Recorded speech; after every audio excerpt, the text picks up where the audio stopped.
Hi, I'm Hallie, and I'm here to welcome you to The Odd Life. That's spelled A-W-E-D, which stands for awake, well, and empowered. You see, I feel that women who are living odd have such important stories that need to be heard so they can inspire us to find our own oddness. I want this to be a space where you come to laugh, cry, feel inspired, and most of all, feel more connected to yourself and the women in this Odd Life community.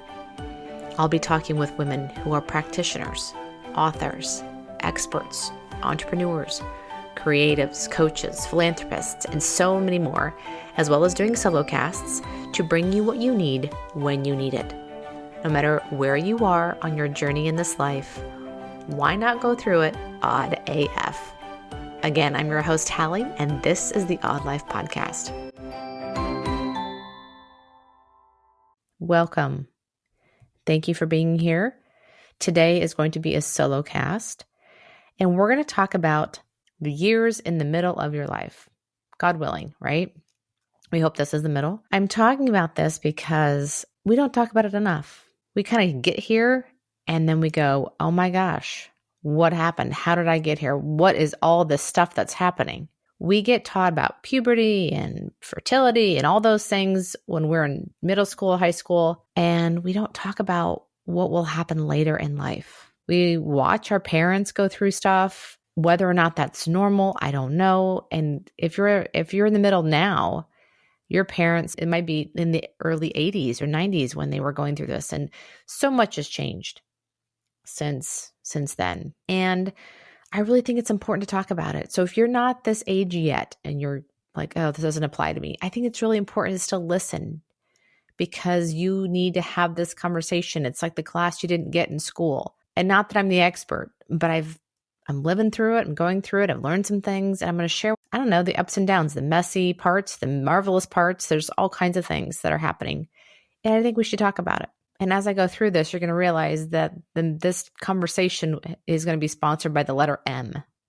As I wrote a bunch of things down, I noticed that M was kind of the common letter that kept coming up, all the topics I wanted to talk about. At the middle, it's all the things. It's messy all the way to marvelous.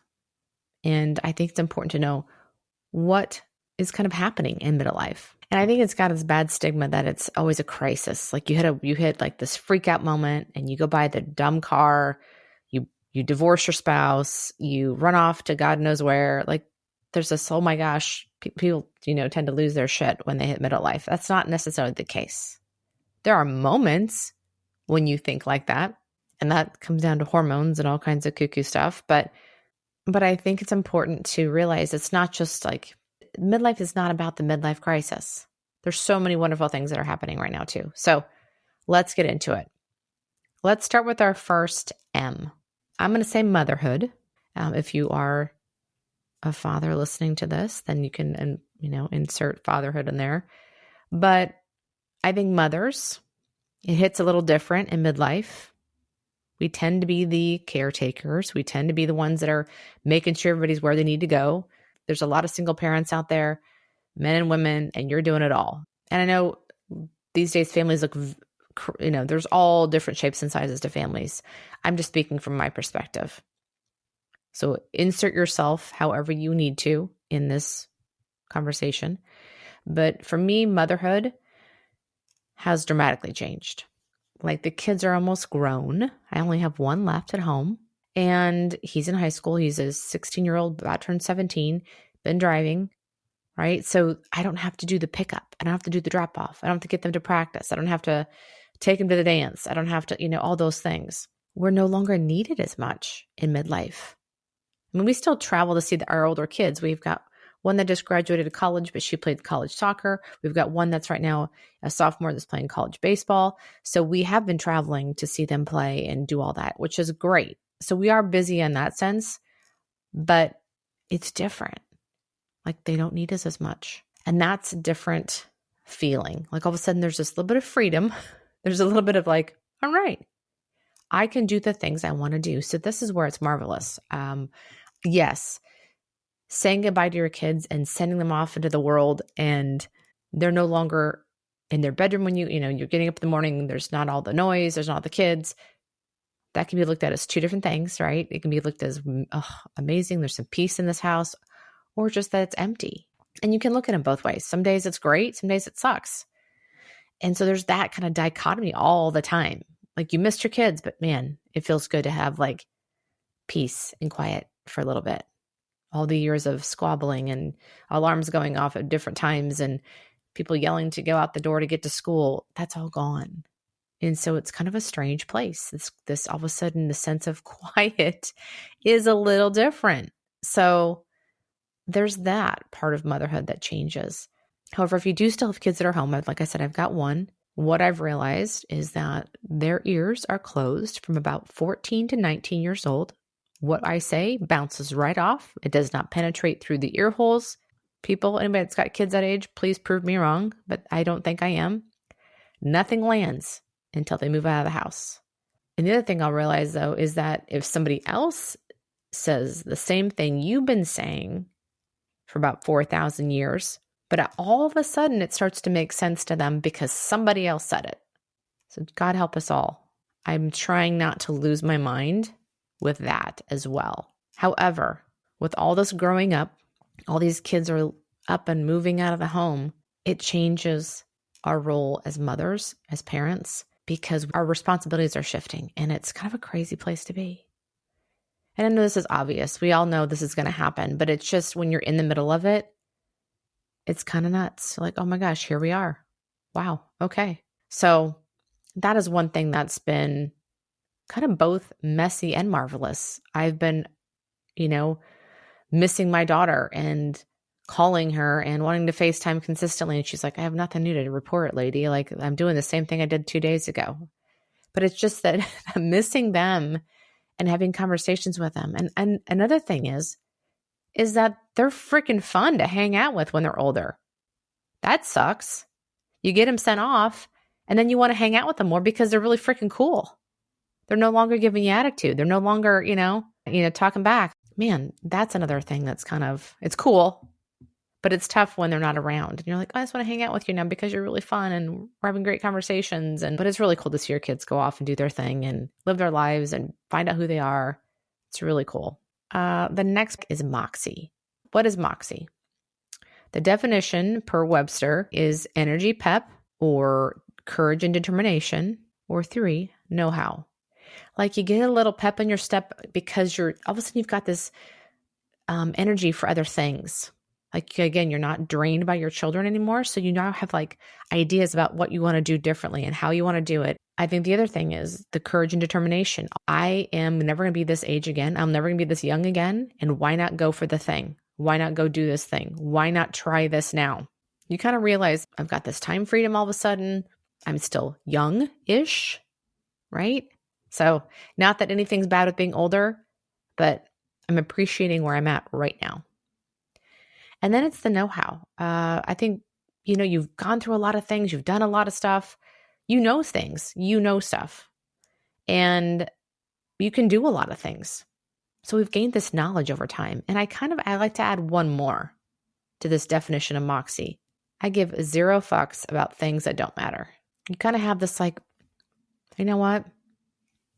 I don't need that in my life anymore. Like, no, thank you. And you're good with saying no. You don't care what people think about you as much as you used to. That kind of stuff. I mean, sure, we all have some degree of it, but nowhere near what you used to. You care more about yourself and like what you think. Because again, this leads into the next thing here coming up soon, but it's just, you have so much time left, right? X amount of time. If we're doing this right, and God willing, we get a full lifespan. Those are good examples of moxie. And I think it's amazing. This is the fun part about being in the middle of life. And next, let's talk about the fun one, the really fun one. And this is for the women only, even though I think guys go through this a little bit too, but there's the fun M of menopause. Let's take a moment of silence for our uterus. This is a big one. Menopause happens like in stages. And you always think it's going to happen like later. And then it's starting to happen because there's a thing called perimenopause. And perimenopause is like the warm up to menopause. And so you start getting symptoms and things start happening in perimenopause. and you don't realize they're related. And all of a sudden you're like, boom, ooh, I'm in menopause. Oh, all that stuff I was dealing with. Oh, those were little warning flags that something's coming. So let me just give you my example. I have been in menopause now for 2 years. And when they say menopause, it means you've stopped having your period for a year. So I stopped in April of 2020. Yep. Right in the beginning of quarantine, I started getting hot flashes. Good times. I had irregular periods that were happening. I had blood tests were being done, and I had some weird inflammatory markers. Like my liver was showing some stress. Well, our liver helps process hormones, and when we lose estrogen, our liver, it gets more fibrous. So estrogen helps our liver maintain itself. So things start to maybe show a little stress, especially if you're drinking alcohol, if you're taking a lot of maybe over-the-counter medications, even a lot of processed foods. Your liver has to process a lot. So I had some liver things were showing up. I was like, oh, that's weird. What else did I have start happening?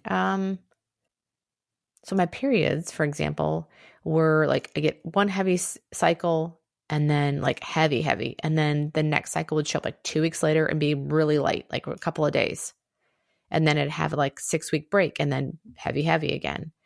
So that was kind of wonky. Just thought, okay, my hormones are out of whack. Let's figure this out. I think I was at this time, let's back up a couple of years, right? I'm 50 now. I was 48 when I went into menopause. So probably like 46. So again, I'm thinking that's young to be going through premenopause, or even hitting anything that remotely resembles menopause. And what I've read and learned, and if I'm wrong, somebody can definitely message me and let me know. But from what I've read is that estrogen helps lubricate joints and tendons, things like that. And so when you start to lose it, things start to tighten up, not as flexible all of a sudden. And it kind of worked its way up my body. Like I had plantar fasciitis, but I had broken my ankle prior to this, and I had been in a walking boot. And so I thought it was like, was in flat feet in this walking boot. So my arches are all jacked up. And so my plantar fasciitis I thought was because of that.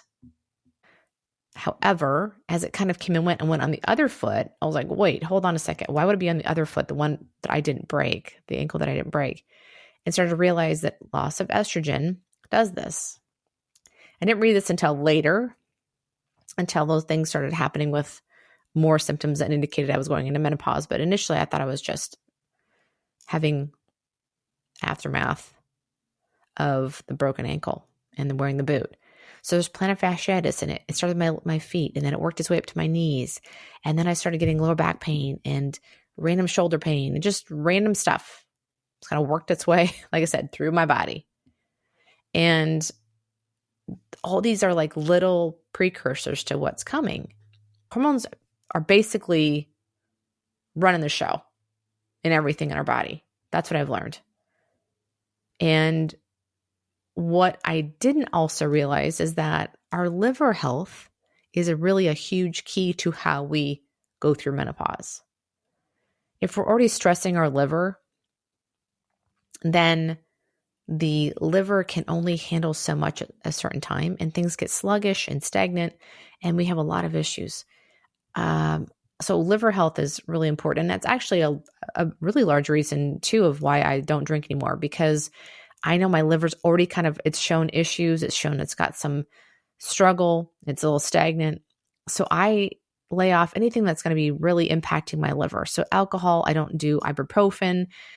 I really try and minimize my exposure to chemicals, to processed foods. And if I do, then I'm doing what I can to detox as fast as I can. So there's things I'll take like chlorophyll, and I'll take activated charcoal. Those are great things to take to help detoxify the body. There's a lot of things, guys. I mean, holy crap, there's so many things that are bombarding us on a daily basis. Liver health is a really good indicator of how you're going to go through menopause and your symptoms and all that. So one piece of advice for sure is take care of your liver. From what I understand, the less healthy your liver, the more symptoms you have, because your body is trying to process everything. And along with some supplements, like I said, the charcoal and the chlorophyll, There are foods that support liver function. The artichoke is a good one. Cruciferous vegetables, especially broccoli. Certain spices like turmeric, garlic, and ginger. Lemons are great to have, which is another thing why it's really great to have lemon water first thing in the morning, help flush the liver, get things moving. Beetroot is good. And beetroot's really good for energy as well. It helps deliver more nitric oxide to the body, and that can help really before a workout. Protein. It says nuts, fish, and eggs are good for the liver. Greens, they recommend dandelion, coriander, and spinach to help with liver detoxification. Blueberries. I know wild blueberries are really preferred over just regular blueberries. And you can find those, I think is it Wyman's? They're frozen in like a Costco section. You'll find them all over. I think I found mine in Sprouts even, but wild blueberries are even better. Avocado is great for the liver. Spirulina. Apple cider vinegar is listed as a good thing for the liver. I know that's debatable for some people. There's reports out there why it's bad for you, and there's a lot of benefits to it as well. So you can choose what side you want to go on. Obviously, water, stay hydrated, drink lots and lots of water. This has been one of the hardest things for me to do is to drink water. I don't know why. I think when I grew up, I did not drink water. I'm pretty sure I didn't drink water. I drank soda. I drank, chocolate milk.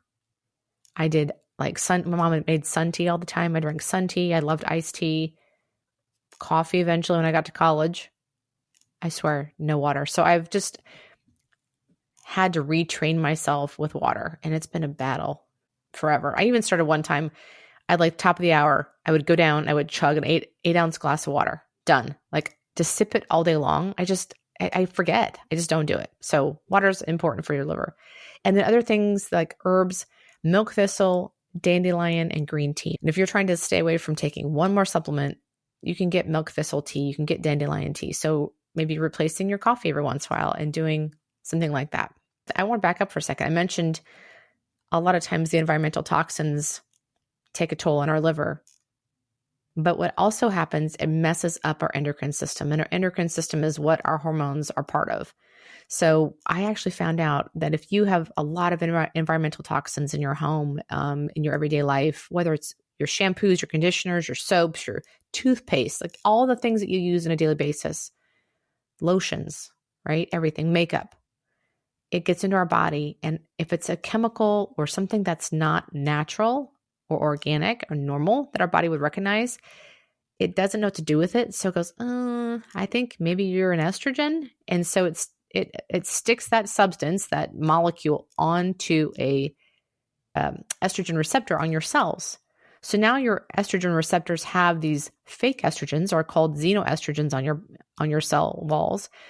And then it messes your whole regular production of estrogen and, testosterone and all these different things. It messes it all up. It's a really big disruptor. So if anything, you can help kind of keep menopause at bay, because actually these endocrine disruptors, all this stuff, like even like mold, whatever, they can actually bring menopause on early. So just a heads up on that. So you can try and clean up your lifestyle as much as possible. You can hopefully keep your hormones more regulated. So what to do when you have these issues? You have the hot flashes. I got the hot flashes. You have the poor sleep. You wake up in the middle of the night. Another fun thing, you tend to have like incontinence, or you have to urinate quite frequently. I had a weird 6 months of any type of jumping rope, any type of, I go for a walk, you guys. I have to stop and go, hold on a second. Got to squeeze those pelvic floor muscles. Hold on a second. It was the weirdest thing. Hasn't happened since. It was like a 6-month period, and that was gone. Thank God. But that was a weird for a minute. Brain fog and the mood swings. I went down this whole rabbit hole of why I'm the shittiest person in the world. And I went to the gym. I'll never forget it. I went to the gym and I was trying to do push-ups, and I was crying, tears dropping onto the gym floor. I've never been that way in my entire life. Sure, I've berated myself to myself. I suck at certain times. Oh, that was dumb. You're an idiot. And then I move on.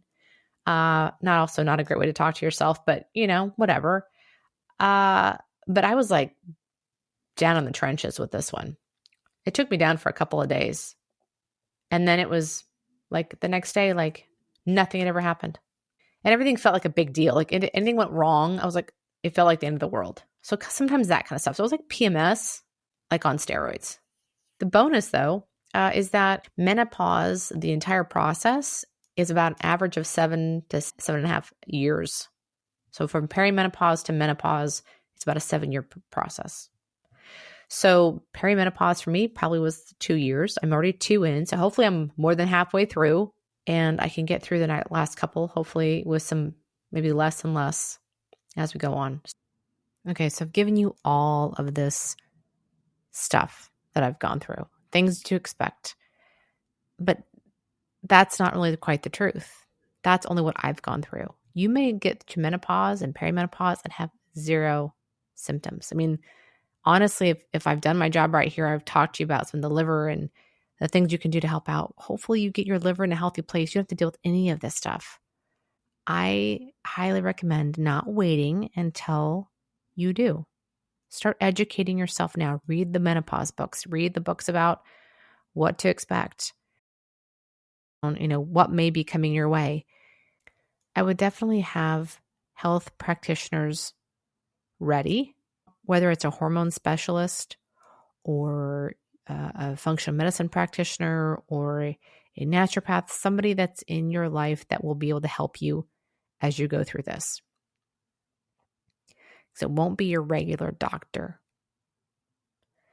You're going to want to have blood tests drawn and make sure that you can regulate your hormone levels, find out what's going on, and then you can go down a path that feels right for you. And that may be just all natural supplements and herbs, or that may mean going down the bioidentical hormone route and doing that kind of therapy. It's up to you and what feels good for you. There's definitely pros and cons of everything, for sure. But I want you to know that you're not alone. I mean, women all go through this. This is just part of our process, right? And I want to look at it, I want to present it as it's like before you get to the next chapter of your life, this midlife time frame. I think menopause is like the graduation ceremony. It's like the diploma that you're given before you get to move on. And I want to reframe menopause as something to celebrate rather than dread. And if we can do it better, we can get our livers healthier, we can try and live a healthier lifestyle before we get to this point, then you're going to set yourself up for success. And we're going to take away a lot of this negativity around the menopause and all the things we get when it comes to the symptoms. But the bonus, you guys, no period, right? So look forward to that for sure. The other thing I think is really another added benefit is all the women you get to connect with over this. There's actually a social media app out there called Perry, Perry. Heard about it from a podcast, of course. It is a social media app that you can go on and have conversations and talk about what you're going through, whether it's mental, whether it's physical, whatever. And it may be a place that you can find people that will be able to understand what you're going through and talk to and can get it, right? I mean, not everyone in your life's going to understand. Not our husbands, not our kids, not our friends that haven't even remotely come close to this part of their lives yet. And even our parents, like our moms went through this a long time ago and life was very different back then. Very different. Hell, they don't probably remember going through it. So I want you to know that it's not all horrible. You have options to help and you're not going it alone.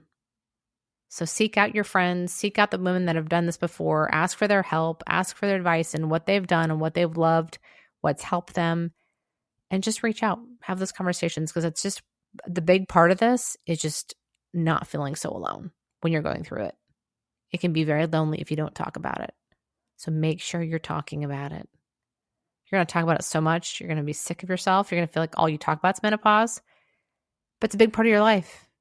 It's a huge step before you go on to the next chapter of your life. So get in there, learn, and connect. That will help a ton. Okay, on to the next. The hair. Midlife, we all start to lose our hair.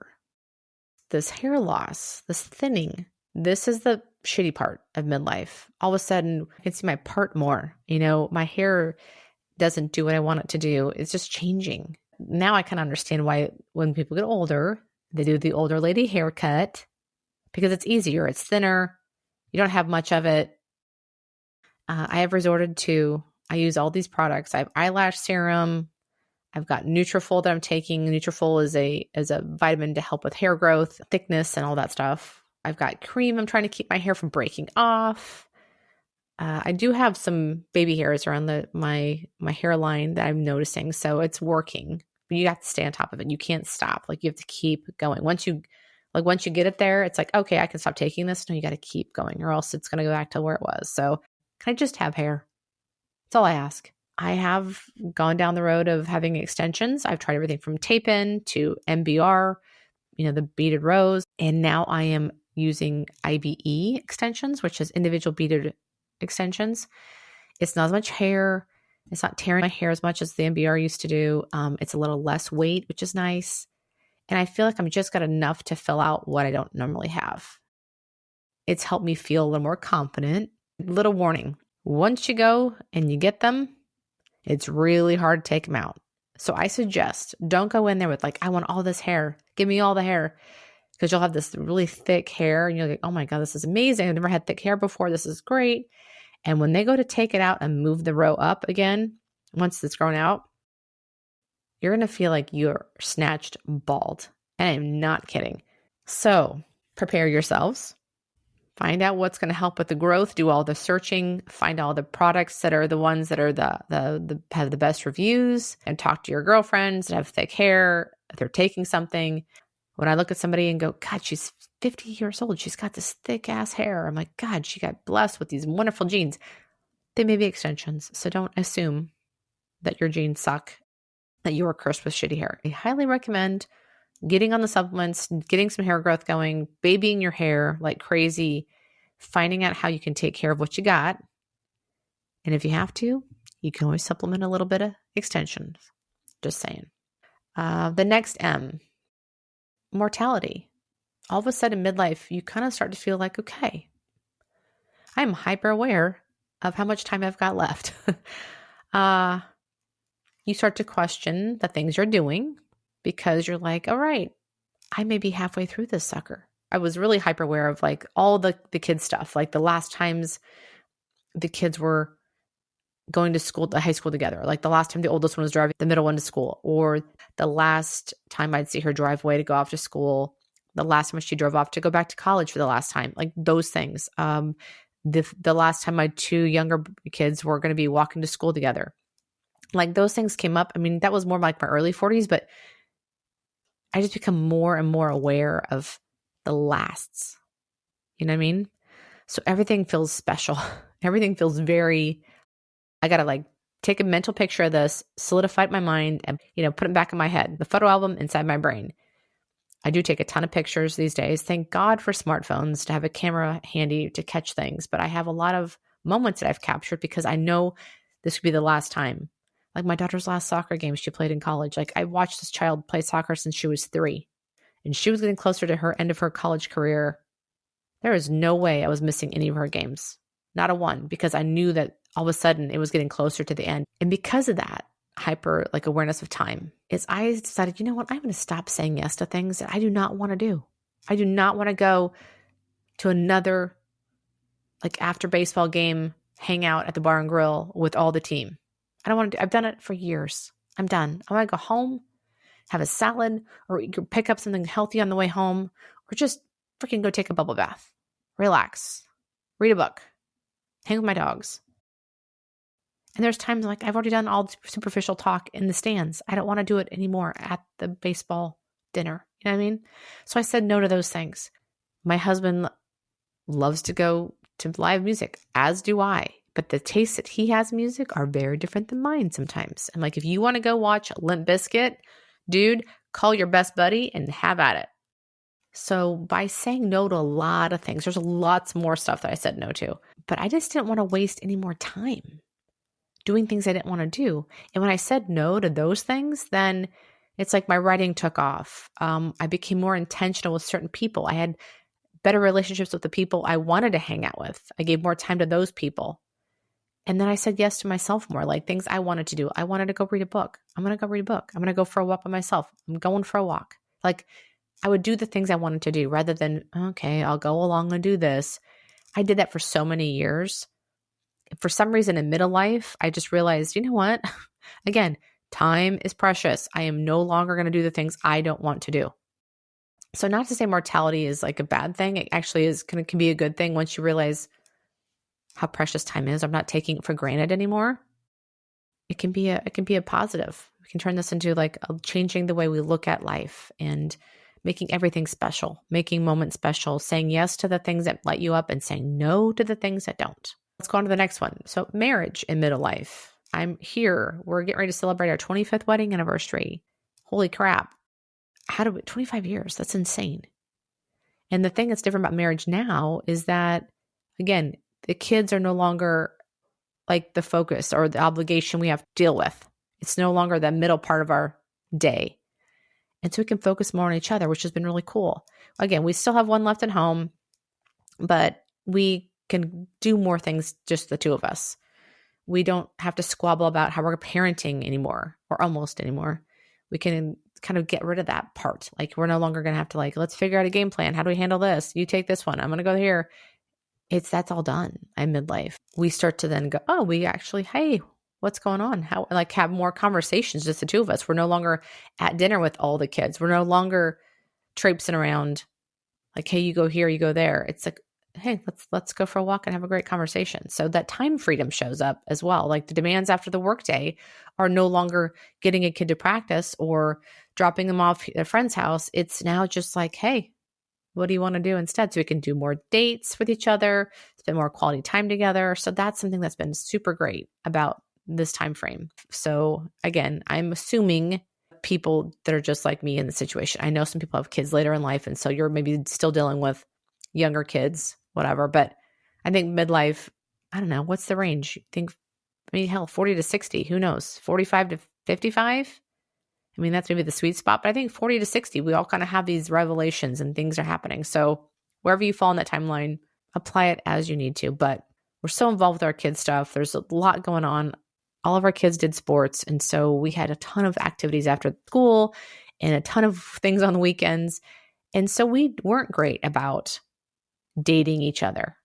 And at the time when we did go on dates, we either went with another couple or we'd go and we'd go sit at the bar because a lot of times we'd kind of like last minute, hey, let's go. And then we didn't have a reservation someplace and we'd sit at the bar, usually a TV on, and we'd watch something on the TV, like a sporting event or whatever. And then we'd talk to people next to us. And next thing you know, we really didn't talk to each other. And also, a lot of times it was drinking. We'd sit at the bar and order a couple drinks. And it really wasn't about each other at that point. So my goal at this point in my life is to start dating my husband again in a different way. I like going out to dinner. That's fine. But I would rather do other things as well, like exploring our city, going to the art fair, really getting out there and trying some new things. And I'm looking forward to changing the way that we date. Let's put it that way. So when it's just the two of us, we have a lot of fun. We joke around. We are sarcastic with each other. I want to get back to those things. We have fun, but I want to have fun more often now that we're in midlife. And I'm looking forward to something else I want to do is turn the TV off more. I know this is a big challenge, and especially going into the winter months, but when we turn the TV off and do other things, then we are together, like truly together. It's intentional. It's us being together. And this kind of goes along with us dating more, spending intentional time together. I do not want to know every movie that's ever come out. I don't want to watch every single TV show that's out in the world. I want to be out and living in the world. So that's my goal for us, is to really get out there and do some other things. But marriage has been, it's crazy. It's just amazing how it goes by so fast because you're, focusing on the kids and whatnot. And we've always celebrated about every 5 years. We usually do a bigger celebration. For some reason, 25 feels like a more significant number. And we're going to the Bahamas this time, right in the middle of hurricane season. So We're super smart when it comes to that stuff. We just passed Hurricane Ian, and hopefully we're getting ready to like be in a lull. I don't know. Not always the smartest, but we wanted to go someplace we haven't been before, and we're looking forward to the two of us going on vacation. All right, the next M, mindfulness. I think when you get to middle life, it's a great time to be more self-reflective, a great time to kind of turn inward a little bit and just becoming more aware of things in life. Just being more mindful about your everyday. And I think the more mindful you are, the more time slows down. It's a great tool to stop the chaos in life, is being more mindful. Meditation is something that I've been incorporating more and more in my day. I started doing this probably about 4 or 5 years ago, but not as much as I am now. I get about every other day. I'll do some meditation in the morning if I can get myself downstairs and not kind of get crazy caught up in my morning already. I'll just sit for 10, 15 minutes. I've got a little area in my living room that's like a little corner of some pillows. I sit on my pillows and I just sit there for 10, 15 minutes trying to breathe and calm myself and get ready for the day. And if it's not then I try and meditate at night.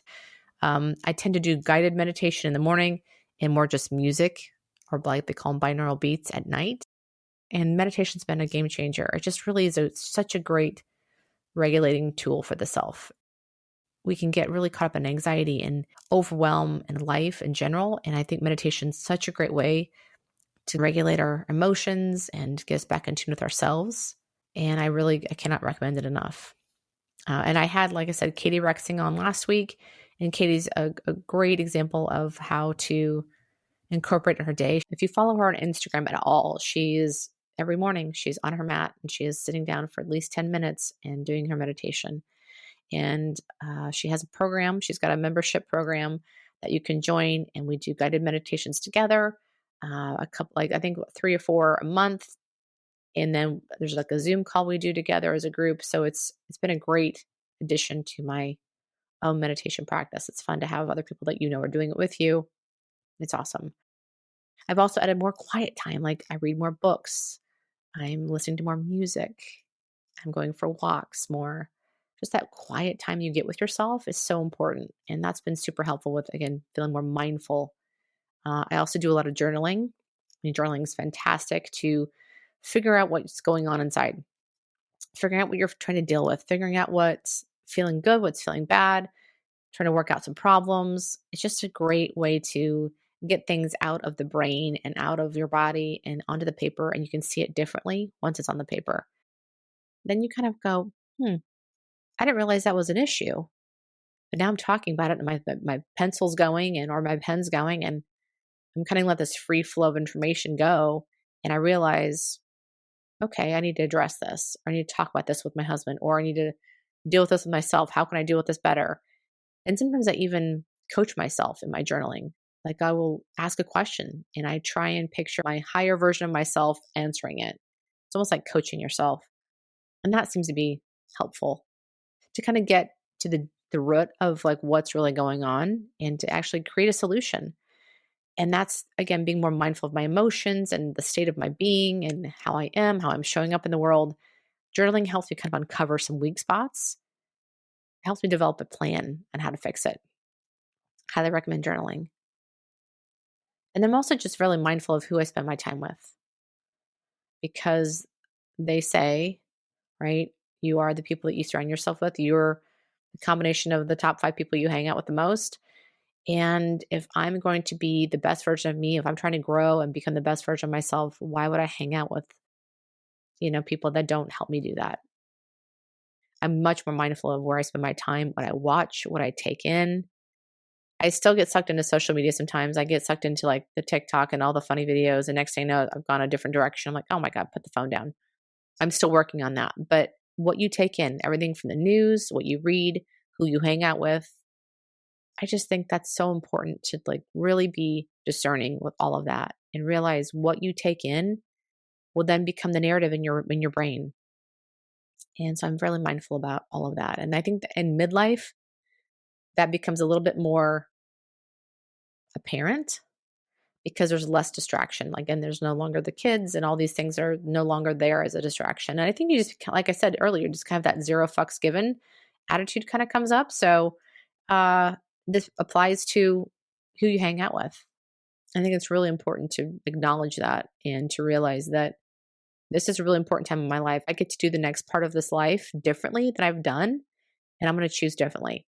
So being more mindful is, I think, the key to that. And then lastly, me. I am the focus of myself at this time of my life.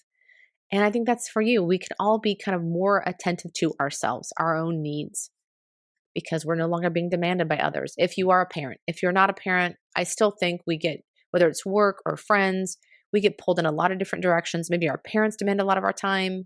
At the middle of life, we focus on ourselves. If we focus on what's our heart telling us, where do we feel the most aligned? What lights me up the most? And let's go focus on those things. And that's what I feel like I'm doing right now is I'm following my heart. What feels good? What feels in alignment with my soul? Hence this podcast. So here we are. I love this time of my life because I feel like I'm reconnecting with myself. Like I'm doing what I love. I love to explore who I am. And I really feel like I'm more intuitive than I've ever been. So I'm really listening to myself, paying attention to how my body feels when I do something. Do I feel constricted? Or do I feel open when I do this thing? All right, I'm not going to do that because I don't feel good doing it. My body feels tense. I feel like, ugh, this doesn't feel like fun. This feels like a chore. And sure, there's a lot of things in life that we still have to do. If it's consistent and it's over and over again, I'm paying attention to that. And like, I'm done doing these things that don't light me up. I also love traveling by myself. I get to do what I want, where I want to go, what I want to eat. Do I want to sleep in? Do I want to get up early? Do I want to explore the city? Do I want to just hang out in the little local coffee shop and work all day, like and read a book or whatever? Like solo travel is a lot of fun. I've traveled a lot to Minneapolis. It's my girlfriends there that are writers and entrepreneurs and doing some awesome things up there. It's a co-working space called Modern Well that I go to a lot when I'm up there, and it's fantastic. If you live anywhere near the Minneapolis area, I highly recommend. It's a women-only co-working space, and it's fantastic. They are amazing women. They're inspiring. It feels good to be around those people. It's awesome. I've driven to Colorado by myself. I've done conferences by myself. I really want to do more of it. I feel like I really explore more things. I feel just more alive sometimes by myself. And I get to know who I am. I feel like I also feel like I'm building that courage and that confidence muscle the more I do it. So super important for me. I was planning to do some solo travel for my 50th, but I think with COVID, I just didn't prepare ahead. I think I put the brakes on everything at that time. And before I knew it, my 50th was here. I feel like 2020 was a shit show, obviously, right? It was like Twilight Zone. And then 2021 was like the kind of coming out of the fog. And so the next thing you know, it's 2022. And I'm like, holy shit, my 50th is here. Didn't plan anything. I still want to do something. I don't know what it's going to be, but it just wasn't the right time this summer. But I feel like right now, this midlife is I'm seeking this growing. I want to grow and I want to keep bettering myself. And I've got this like just insatiable curiosity about life, about me, about how I show up in the world, about other people. And I feel like as we get to this midlife, all of a sudden our growth becomes exponential. Like we grow at a faster rate. And I think it's amazing. And if you haven't started going down a personal development path yet, I highly recommend picking up a few books that will help get your mind stirring and exploring and kind of figuring out where you can grow and how you can grow and just exploring more aspects of yourself. There's that thing that you always have done and you don't like doing anymore. How can you change that? Go read a book, listen to a podcast, find out how you can change that behavior that you no longer like. This is the time to do it if you haven't done it already, because you're going to learn a lot faster. You get to impact the rest of your life by doing these amazing things that you're going to learn and change and fix and whatever, heal from. Fantastic time. Again, you've got more confidence you've ever had. You know more things. You've got more time freedom. There's just so many great things going on. And I highly recommend stirring that part of yourself up, that curiosity, that want to become a better version of yourself. Cannot recommend it enough. This curiosity I had started back in my early 40s and I started following it. And I am so grateful for following the breadcrumbs and for learning and for wanting to keep growing and becoming a better version of myself, because I want to be a better mom for my kids, I want to be a better spouse.